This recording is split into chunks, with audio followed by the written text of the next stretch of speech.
Stop. હાથ ધોયા તમે? ના. તો હાથ ધોઈને જમવા બેસો ને આપણા હાથમાં ઘણા બધા કીટાણુ હોય તો આપણે બધા પેટમાં જાય તો આપણે નુકસાન થાય. તો વોશરૂમ કે ગમે ત્યાં જાય તો પણ હાથ ધોઈને બેસો. યસ. અચ્છી. સ્ટોપ. તમે આ શું કરી રહ્યા છો? કેમ શું થયું?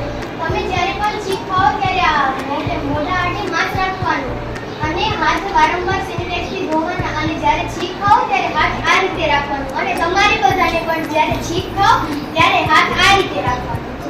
હવેથી ફરીથી સ્ટોપ. તમે આ શું કરી રહ્યા છો? હું નખ કાપી રહી છું. નખ મોઢેથી નહીં કાપવાના, એમાં ઘણો બધો મેલ હોય છે. તે મેલ આપણા પેટમાં જાય છે અને આપણે ઘણી બધી બીમારીઓ ફેલાય છે. તો શું કરવાનું? નખને નેટ કલરથી કાપવાના અને તેને ચરખે હાથને ધોઈ નાખવાના. ઓકે, હા, હવેથી હું આવું જ કરીશ. સ્ટોપ. સ્ટોપ. તમે આ શું કરી રહ્યા છો? કેમ શું થયું? આ પાણી તમે ઉકાળીને પીઓ છો? તો ઉકાળીને પીવું જોઈએ. ચોમાસું શરૂ થઈ ગયું છે અને આપણા ગામમાં દૂષિત પાણી આવવા લાગ્યું છે.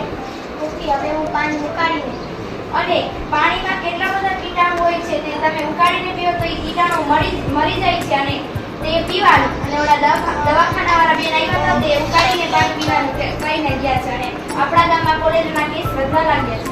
ઓકે. આ પર્સનલ લાઈફ વિશે મેં જે તમને સમજાવ્યું તે તમારે બધા જે એ કરવાનું છે. અમારા નાટક દ્વારા અમે સમજાવી કે સ્વચ્છતા રાખવાની અને કુટેવો દૂર કરવાના. આ નાટક દ્વારા તમે બધા આ વસ્તુ કરજો.